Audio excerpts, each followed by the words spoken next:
আজকে অরূপ রায় চৌধুরী এসেছিলেন, সত্যজিৎ রায়ের ভাগ্নে। তো এতদিন আমরা সত্যজিৎ রায়ের ব্যাপারে জানতাম যে উনি ছবি বানান, এত পপুলার ফিল্মস দেখেছি, কিন্তু আজকে ওনার পার্সপেক্টিভ দিয়ে, ওনার থ্রু দিয়ে আমরা দেখলাম যে উনি ফটোগ্রাফি নিয়েও কত কিছু জানতেন, কত ইন্টারেস্টেড ছিলেন। তো ফটোগ্রাফির একটা নতুন দিক আমরা দেখতে পেলাম।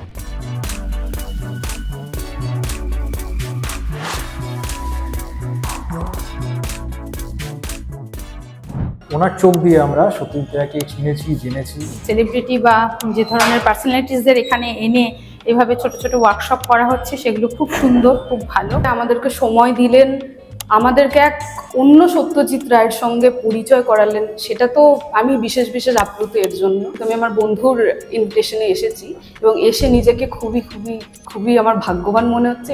আমি র্যাব এডুকেশনকে অনেক অনেক ধন্যবাদ জানাবো যে আমাকে এই সুযোগটা করে দেওয়ার জন্য।